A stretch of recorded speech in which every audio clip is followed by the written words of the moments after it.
नमस्कार दोस्तों। आज की कहानी एक शिव भक्त की कहानी है।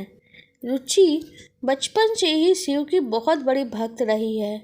बचपन से ही रुचि को शिवलिंग पर जल चढ़ाना, शिव जी के लिए व्रत रखना, उपवास रखना, उनकी पूजा करना बहुत अच्छा लगता रहा और समय बीतता गया। बीतते समय के साथ शिवजी ने उसकी हर इच्छा पूरी करी और उसके साथ उसकी शिवजी में आस्था भी बढ़ती चली जाती है। समय के साथ उसकी कुछ बड़े लोगों से भी मित्रता हुई जो शिव चर्चा करते थे। धीरे धीरे रुचि भी शिव चर्चा में रुचि रखने लग गई। समय बीतता गया, रुचि काफ़ी बड़ी हो गई। अब उसकी पढ़ाई पूरी हो गई। पढ़ाई पूरी होने के बाद भी रुचि का मन किसी जॉब को करने की इच्छा में जरा भी नहीं था। शिव भक्ति थी, इसलिए मंदिर तो प्रतिदिन जाना उसे बहुत पसंद था। लेकिन रुचि को तो बस यही चाहिए था कि वो अपना पूरा जीवन गृहस्थ कार्यों में गृहस्थन मन के काटे, क्योंकि शायद उसे नौकरी की इच्छा नहीं थी। एक अच्छा जीवन, बस एक गृहस्थी का जीवन चाहिए था उसे, और उसकी ये इच्छा ज़रूर ही पूरी होने वाली थी, क्योंकि एक बहुत ही अच्छा रिश्ता उसके लिए खुद चल कर आने वाला था।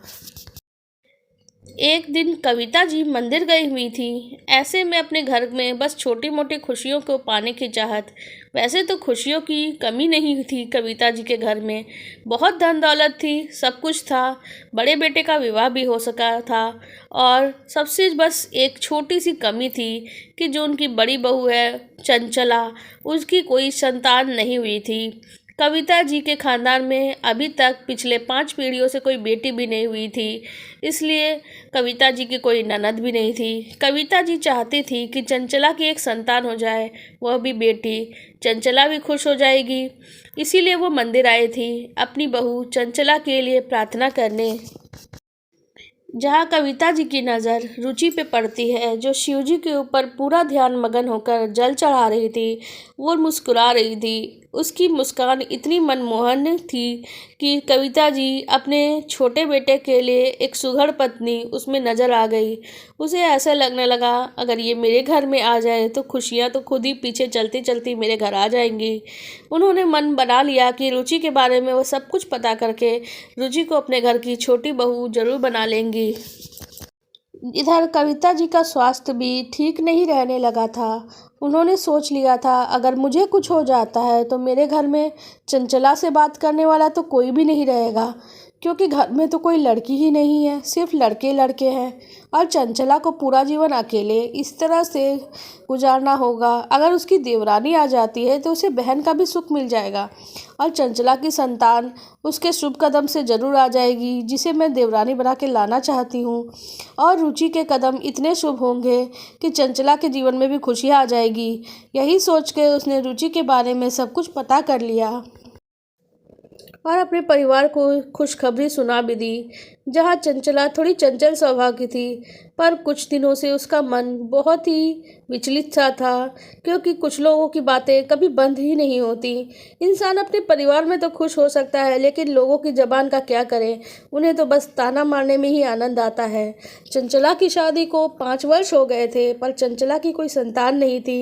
इस बात का ताना अक्सर कई लोग मार देते थे। और यही चंचला एक फंक्शन में गई थी तो किसी औरत ने ऐसा ही ताना मार दिया, जिसकी वजह से चंचला का दिल बहुत दुखी हो गया था। चंचला को उसने खुशी की खबर सुनाते हुए कविता जी ने कहा, तू उदास मत हो, तेरे लिए मैं बहन लेकर आ रही हूँ तेरी देवरानी के रूप में। वो तेरे से बातें करेगी और तेरे जीवन में खुशियाँ भी लाएगी। तू परेशान मत हो, क्योंकि मैंने उसके कदम देखे हैं जब वो पूजा कर रही थी, और उसकी मनमोहक मुस्कान, ऐसा लगता है कि घर में खुशियों की बरसात होगी अगर उस घर में कदम रखती हो। तो वैसे भी तेरे आने से इस घर में बहुत खुशियाँ आई हैं, बस एक छोटी सी कमी है जो तेरा दिल दुखाती है, वो भी बहुत जल्दी दूर हो जाएगी, बहुत ही जल्दी। चंचला दिल की बुरी नहीं थी। उसके चेहरे पे फीकी मुस्कान देख कविता समझ गई कि चंचला का दिल तो टूट चुका है, इसे जोड़ना शायद इतना आसान नहीं है। समय बीतता गया, रुचि की शादी हो गई और चंचला की देवरानी बनकर वह उस घर में आ गई। चंचला अपने आप को थोड़ी व्यस्त रखती थी, जहाँ उसे मेकअप करना, घूमना फिरना पसंद था, और इसी बहाने वो अपने दर्द को भी भुला लेती थी। और इसी चीज़ का सहारा था, क्योंकि ये दर्द उसे बहुत सताता था कि उसकी कोई संतान नहीं है।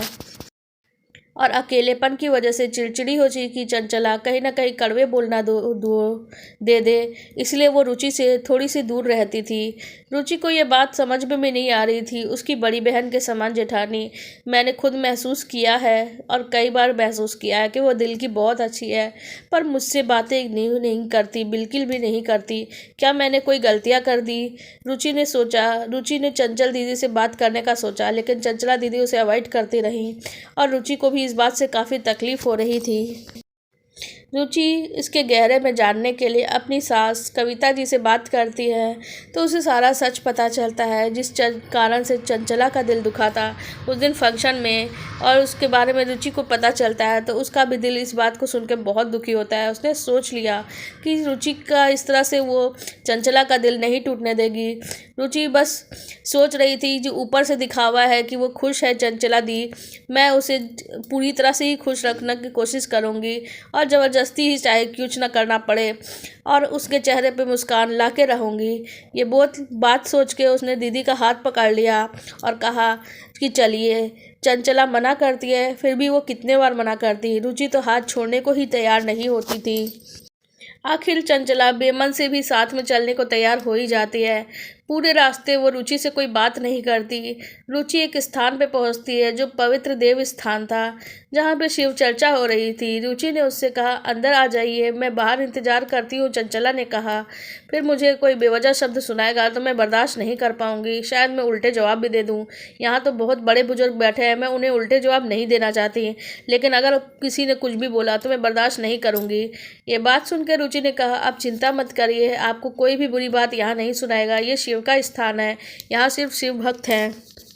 चंचला आखिर अंदर आने को तैयार होती है। वहाँ बहुत ही बड़े बुजुर्ग और महिलाएं भी थीं, हम उम्र महिलाएं भी थीं, लेकिन सभी का व्यवहार चंचला और रुचि के प्रति बहुत ही ज़्यादा अच्छा था। ऐसा लग रहा था कि बिल्कुल अपने के बीच में बैठी है। जहाँ थोड़ी देर में शिव चर्चा होती है, पूजा पाठ होता है और चंचला को भी आंतरिक खुशी मिल रही थी। एक पल के लिए बहुत सुकूनदायक था ये, जहाँ एक तरफ वहाँ तानों की बौछार सुनने मिलती थी, वहाँ आज यहाँ उसे सुकून मिल रहे थे। वो रुचि की ओर देखकर मुस्कुराई और कहा, तू सच में मेरी बहन हो, बड़ी जिद्दी हो तू, आखिर तूने अपना बहन मुझे बना ही लिया। एक साल नहीं बीता होगा, इधर चंचला और रुचि हर हफ्ते शिव चर्चा के लिए जाने लगे और एक साल के भीतर ही चंचला ने एक खुशखबरी सबको सुना दी।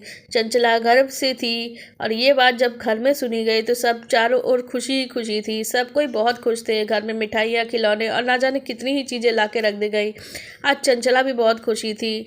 9 महीने तक रुचि ने चंचला का विशेष ध्यान रखा। उसके खाने पीने से लेकर हर कामों में रुचि विशेष सहयोग करती। ऐसा लगता कि रुचि की बड़ी बहन ही चंचला है। रुचि की कोई अपनी बड़ी बहन नहीं थी, वो चंचला को दिल से अपनी बड़ी बहन मान चुकी थी। घर में खुशियों की बारिश होने ही वाली थी, क्योंकि चंचला ने इस बार घर में एक बेटी को जन्म दिया था। जो 5 पीढ़ियों के बाद एक बेटी जन्मी थी इस घर में। पूरे परिवार में खुशियाँ जैसे आ ही गई हूँ। एक बेटी का जन्म हुआ 5 पीढ़ियों के बाद और चंचला के 5 साल के बाद जीवन में खुशियाँ आई थी। सभी के चेहरे पे बहुत सी मुस्कान आ गई। चाचा, पिता, दादा सब इतने खुश थे। घर में नन्ही सी खिलौने से दिखने वाली गोल मटोल सी कोमल सी बिटिया ने जन्म लिया। एक प्यारा सा खिलौना जो सबकी प्यारी साथी बन चुकी थी। समय बीतता जाता है और प्यारी सी बच्ची का नामकरण होने की बात होती है। चंचला अपनी इच्छा जताती है कि इसकी कोई बुआ तो है नहीं, क्या मैं इसका नाम रुचि को रखने के लिए कह सकती हूँ। सब लोग इस बात के लिए सहमत हो सकते हैं और रुचि शिवभक्त थी, इसलिए उसने अपने प्यारी नन्ही से बच्ची का नाम शिवांशी रखा। जहाँ शिवांशी कुछ महीनों में बड़ी हो गई तो अपनी तोतली भाषा में रुचि को छोटी माँ और अपनी माँ को बड़ी माँ कहना शुरू कर दिया। पूरे परिवार में खुशियाँ शिवांशी के अंदर ही समाती थी।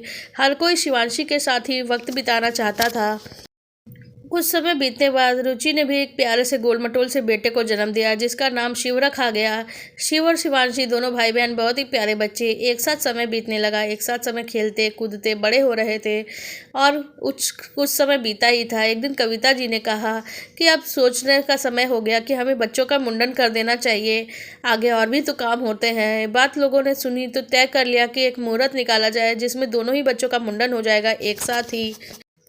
जहाँ पे मुंडन के लिए मुहूर्त निकालने के लिए शिवांशी के पिता और साथ में शिव के पिता यानी दोनों ही भाई चले जाते हैं वहाँ पंडित जी के घर में। पर लोगों ने शायद पीछे से शायद देखा ही नहीं, दोनों बच्चे भी पीछे चले गए थे उनके। इस बात का अंदाज़ा किसी को भी नहीं था कि क्या होने वाला है और एक पल में क्या हो जाता है, कोई सोच भी नहीं सकता था। शिवांशी के शरीर पे बहुत से पायल गहने, गले में पहना हुआ छोटा छोटी चेन और इस तरह के छोटे मोटे काफ़ी गहने शिवांशी और शिव ने पहन रखे थे। पर जो शिवांशी का जो छोटा भाई था वो ज़्यादा समझदार था।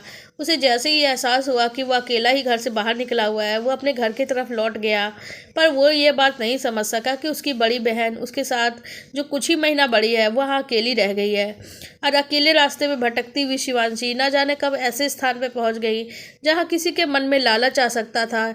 यह बात तो शिवांशी नहीं जानती थी। शिवांशी को अपने पीछे आता देख किसी ने ना देखा, पिता ने ना चाचा ने। शिवांशी पीछे पीछे ही चल रही थी, पर शिवांशी पर नज़र किसी एक ऐसी औरत की पड़ती है जो बहुत ही लालची थी और शिवांशी के शरीर पे पड़े हुए गहने उसे दिखाई देने लगे।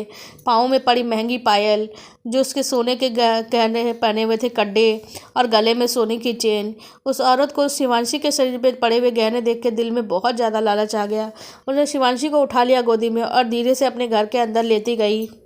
शिवांशी के शरीर से सारे गहने खोलने के बाद उसने सोचा शिवांशी को छोड़ देगी, लेकिन शिवांशी आंटी आंटी उसकी तोतली भाषा में बोलने लगी। उस औरत को डर लग गया कि शिवांशी उसको पहचान ना जाए, ये बच्ची उसे पहचान ना जाए, इसलिए उसने उठा के पास की ही नदी में उसे फेंक दिया। शिवांशी तैरना तो नहीं जानती थी, पानी में डूबने लगी। न जाने कब वो पानी की गहराई के तल में पहुँच गई। शिवांशी के साथ क्या हुआ ये बात कोई भी नहीं जान पाया था। इधर शिवांशी की खोजबीन घर में शुरू हो गई। घर के सभी लोग शिवांशी को खोजने लगे। परिवार के सभी लोगों को खोजने पे भी कोई शिवांशी नहीं मिल पा रही थी। पिता चाचा सूचना देने पुलिस स्टेशन भी गए, पर वहाँ भी शिवांशी का उन्हें कोई पता नहीं चल पा रहा था। उन्हें समझ नहीं आ रहा था कि वो क्या करे। इधर रुचि आंखों में आंसू लिए बस शिवजी के आगे हाथ जोड़ के खड़ी थी कि शिवजी के आगे हाथ जोड़ती हुई रुचि बिल्कुल दिल से दुखी हो चुकी थी और दुखी दिल से बोल पड़ी थी, अब मेरी प्यारी बेटी को लौटा दो, मेरी प्यारी शिवांशी को लौटा दो। मेरी शिवांशी को कुछ हो गया तो मैं शायद आपका चेहरा भी ना देख पाऊँ और शायद मैं जीवन भर अपने प्राण भी त्याग दूँ ताकि मैं आपका चेहरा देखना भी ना पड़े। मेरा बेटा किसकी गोद में पलेगा इसकी चिंता आप करना, क्योंकि अगर शिवांशी को कुछ हुआ तो मैं उसको एक माँ के रूप में देखती हूँ। उसे वापस ला दो, मैं अपने प्राण त्याग दूँगी और आपका चेहरा भी कभी नहीं देखूँगी। रुचि क्रोध से लाल हुए जा रही थी, बस शिवजी की ओर देखे जा रही थी। आंखें आंसुओं से बह बह के लाल हो चुकी थी। उधर चंचला शिवांशी के गायब होने की सूचना पाकर बेहोश हो गई। उसे बार बार शिवांशी की ही याद आ रही थी। उसे लग रहा था कि 5 सालों के बाद भगवान ने एक छोटा सा सुख दिया और वो भी वापस ले लिया। वो वापस चला गया तो मैं क्या करूँगी जीकर ही। ये देख कर रुचि की आंखों में और भी ज़्यादा आंसू आ रहे थे। इधर पिता और चाचा शिवांशी की लगातार तलाशी कर रहे थे कि वो कहीं भी मिल जाए। एक तरफ किसी व्यक्ति जो घर में बहुत से मेहमान भी आ चुके थे, जो रिश्तेदारों में से ही था, उसने कहा, क्योंकि बच्चों का मुंडन संस्कार होने वाला था इसलिए वो मेहमान था वहाँ पे। उसने कहा पास में एक शिव मंदिर है, मैंने सुना है वहाँ एक नदी है, अगर कोई इस नदी में डुबकी लगाता है तो उसकी मनचाही इच्छा पूरी होती है। आप परेशान ना हो, अगर इसके पिता जाके वहाँ डुबकी लगा ले तो शिवांशी कहीं भी हो वापस ज़रूर लौट आएगी। ये बात सुन के सबके मन में एक छोटी सी आस जगी और शिवांशी के पिता बिना कुछ सुने कहे सीधे सीधे उस मंदिर की तरफ चले गए, उस आस में कि शायद अब उन्हें शिवांशी मिल जाए। और मंदिर के पास नदी में ही उन्होंने डुबकी लगा दी। तभी उनके पैरों से कुछ चीज़ टकराई। उस चीज़ को उसने उठाया तो वो शिवांशी थी। शिवांशी की मृत्यु हो चुकी थी। उसका मृत शरीर देखते ही पिता की आंखों में तो ऐसा लगा जैसे अब कुछ नहीं बचा, अब सब कुछ खत्म हो गया, सब टूट गया। कैसे बताए अपनी पत्नी चंचला को कि अब उसकी जान इस दुनिया में ही नहीं है। एक पल को ऐसा सदमा लगा, अब क्या करूं, कहाँ जाऊं, किससे मदद मांगूं, किससे कहूं, क्या कहूं मैं। शिवांशी को दौड़ के पिता डॉक्टर के पास ले गए, जो आसपास ही बैठे थे। डॉक्टर ने उसे मृत घोषित कर दिया। इस हालत में कैसे उसे घर लेके जाऊं शिवांशी को, और घर में अगर किसी को बताया, लेकिन घर में बताना तो पड़ेगा। और इस बीच लेकिन भीड़ भाड़ में रिश्तेदारों के बीच में मैं उन्हें नहीं बता सकता, ना जाने कितना हंगामा हो जाए। और शायद इस सदमे को चंचला बर्दाश्त भी ना कर पाए। उसने पीछे से दरवाजे से जाने का फैसला किया। पीछे से दरवाजे की तरफ एक रूम था, वहाँ रूम में उसके पिता उसे लेके गए। वहाँ पे लेकिन पहले से ही रुचि बैठी थी। रुचि ने शिवांशी को देखा तो उसके हाथ पाँव ही सुन हो गए, क्योंकि शिवांशी के अंदर तो जान ही बाकी नहीं थी। रुचि एकदम से सदमे में आ गई, आंखों में क्रोध लिए शिवजी के सामने खड़ी हो गई और कह दी, अगर आप मेरी शिवांशी को नहीं लौटाते हो तो आपको मैं अपना नहीं समझती। ना मैं शिव चर्चा में जाऊंगी, ना शिव की कोई भक्ति करूंगी। मुझसे कोई उम्मीद मत रखना। आंखों में आंसू और अंगार लिए रुचि वापस आई और शिवांशी के बस मृत शरीर को देखती रही। तभी दरवाजे की घंटी बजती है। दरवाज़ा खोलने में सामने जो व्यक्ति खड़ा था उसे रुचि भैया कह के बुलाती थी, क्योंकि रुचि के मायके और ससुराल दोनों में ही, जहाँ नज़दीक में ही वो प्लम्बिंग का काम करते थे। और उसने भैया को उसने कहा, जावेद भैया आप यहाँ अचानक कैसे आए? उसने कहा, आप ही ने तो फ़ोन किया था। हाँ, मैंने 1 महीना पहले फ़ोन किया था, उसमें मेरे बाथरूम के नल में प्रॉब्लम थी, पर अब अभी आप क्या करेंगे, आप रहने दीजिए, घर में बहुत से काम हो रहे हैं। जावेद ने कहा, अरे नहीं, ये तो हमारा काम है, हम तो ठीक करके जाएंगे और पीछे से दरवाजे से ही हम सब कुछ ठीक करके चले जाएंगे, आप चिंता मत करिए। उसने अपने कुंवारेपन में जावेद भैया का अक्सर बड़ी बड़ी मूछें और देखे के मजाक उड़ाती थी और उनकी वो मूछें शिवजी के खास तस्वीर से बहुत मिलती थी, पर वो हमेशा ही जो तान के खड़े रहते थे। पर आज जावेद भैया की बड़ी बड़ी मूछें देख के उनकी मजाक भी नहीं सूझ रहा था। उसकी आंखों में आंसू थे जिसे वो रोकी हुई थी बस किसी तरह से। जावेद भैया उस पीछे वाले रूम से बगल में बने हुए बाथरूम की तरफ गए। शायद किसी ने ध्यान नहीं दिया, पर रुचि इस सच को छुपाना चाहती थी। उसे डर लगा कहीं जावेद भैया ने देख लिया तो ये सच सारे परिवार को पता चल जाएगा। उनकी एक मृत पड़ी बेटी बिस्तर पे मृत लेटी है, इस बात का अंदाज़ा किसी को नहीं है। जावेद भैया उस कमरे में गए और वहाँ बाथरूम में गए बगैर पहले ही देखा कि अरे बिटिया तो सो रही है, अरे बिटिया को तो जगाओ, और उसके मामा आए हैं, उसके साथ खेलेगी नहीं क्या? रुचि बोली, क्या बात कर रहे हैं भैया, पहले आप अपना काम कर लो। अरे जावेद भैया जिद करने लगे, अरे नहीं, मामा के साथ तो बिटिया खेलेगी। और कहते हुए वो छोटी बच्ची शिवांशी के पास चले गए और उसके सर पे हाथ फेरने लगे। कुछ 5 मिनट ही नहीं बीते होंगे कि कुछ 5 मिनट भी नहीं बीते होंगे कि शिवांशी ने आंखें खोल दी और तोतले शब्दों में मामू मामू कहने लगी। जावेद भैया अक्सर इस घर में प्लम्बिंग के काम से आते थे और उन्हें देखते ही वो मामू मामू बुलाती थी। शिवांशी ने जैसे ही तोतली आवाज़ में मामू मामू कहा, शिवांशी को रुचि और शिवांशी के पिता दोनों ही देखते रह गए। शिवांशी थोड़ी ही देर में बिस्तर पर खेलने लग गई। जावेद भैया तो बाथरूम की तरफ गए ही नहीं जो वो ठीक करने आए थे, पर रुचि के पास आए और बोले, अरे बहन, बहुत जल्दी नाराज़ हो जाती हो तुम। और जावेद भैया दरवाज़ा खोल के पीछे के दरवाजे से बाहर चले गए। उसने सोचा, नाराज़ हो जाती हूँ। 5 मिनट तक तो रुचि समझ ही नहीं पाई कि वो जावेद भैया से कब नाराज़ हुई थी और वो किस बारे में बात कर रहे हैं। मैं उनसे कब नाराज़ हुई? शिवांशी को इधर वो खेलते देख रही थी। उसे ऐसा लग रहा था कोई चमत्कार हो गया है। शिवांशी तो अपने प्राण त्याग चुकी थी, फिर से उसके अंदर प्राण आ चुके हैं। एक पल को उसे याद आया जो वो शिवजी की तस्वीर के आगे गुस्सा हो रही थी और क्रोध में बोली थी, आज के बाद मैं आपको देखूंगी भी नहीं। उसे ये सारी बातें उसे याद आने लगी। और चंचला को तो पता भी नहीं शिवांशी के साथ क्या हुआ था। इधर शिवांशी का मृत शरीर यहाँ पड़ा हुआ था। अगर चंचला उसे इस हालत में देखती तो शायद अपनी जान भी दे देती, लेकिन चंचला ने यह सब कुछ नहीं देखा और शिवांशी सुरक्षित वापस आ गई, यही बहुत था। रुचि सोच रही थी ये कैसा चमत्कार है, और चमत्कार के बारे में सोचते सोचते अपने फ़ोन नंबर से जावेद भैया का नंबर मिलाया। एक तरफ वो नंबर डायल कर रही थी, पर उससे नंबर लग नहीं रहा था और उसे अपने कहे गए शब्द याद आ रहे थे। उसे याद आ रहा था कि वो शिवजी से नाराज़ थी, ना कि जावेद भैया से। इसके पाँव के तले ज़मीन खिसक गई। तब तक चंचल आती है जिसे होश आ गया था। उसे अपने आप में पहले से दुखी थी क्योंकि शिवांशी नहीं मिल रही थी, पर अचानक उसे बिस्तर पे खेलते देख चंचला बोलती है, शिवांशी मिल भी गई और तुम लोगों ने मुझे बताया भी नहीं, मैं कितनी परेशान थी। इतना कहते कहते उसने शिवांशी को गोद में उठाया और उसे लेकर बाहर चली गई। और जावेद भैया का तब तक फ़ोन लग गया और उन्होंने फ़ोन उठाया तो बताया कि क्या हुआ, मैं घर पर प्लम्बिंग के लिए आप आए थे ना। उन्होंने कहा तो मैं तो आया नहीं, मैं तो यहाँ पुलिस स्टेशन बैठे हूँ इस चोर औरत की वजह से। इस औरत ने पता नहीं कितने बच्चों के गहने चुराए हैं, किसी एक छोटी बच्ची के भी गहने चुराए हैं, और उसने मेरे घर के बच्चों को भी, बाहर निकले थे, उन्हें नुकसान पहुँचा के उनके गहने छीनने का प्रयास किया, उनके कपड़े फाड़ दिए। मैंने देखा था और मैंने उस औरत को पकड़ लिया था। इस औरत ने मेरे बच्चों पे भी हमला किया था और ना जाने क्या क्या करने की कोशिश करते रहती है। इसने मेरे बच्चों की मारने की कोशिश की, मैंने इसे रंगे हाथ पकड़ा है और इसे पुलिस स्टेशन लेकर आया हूँ। जावेद भैया की बातें सुनकर रिचू को विश्वास नहीं हो रहा था कि जावेद भैया तो यहाँ आए ही नहीं। इसका मतलब यहाँ शिवजी आए थे, यहाँ पे जावेद भैया के रूप में। जावेद भैया से मिलके मैं लेकिन कंफर्म करना चाहती थी, इसलिए रुचि पीछे के ही दरवाजे से बिना बताए पुलिस स्टेशन जाने का निर्णय लेती है, जहां वो केवल शिवांशी के पिता को ही सब कुछ बताती है कि वो कहाँ जा रही है। पुलिस स्टेशन पहुंच के जावेद भैया ने जब उन्हें सारे गहने दिखाए जो एक बच्ची से छीने गए थे, तो वो छेना व गहना देख के वो पहचान गई, क्योंकि वो गहने तो शिवांशी के गहने थे। और वो औरत रुचि को देखते ही जान गई कि ये शिवांशी की कोई रिश्तेदार है, तो वो औरत माफ़ी मांगने लगी कि मैंने आपकी बच्ची को मार दिया।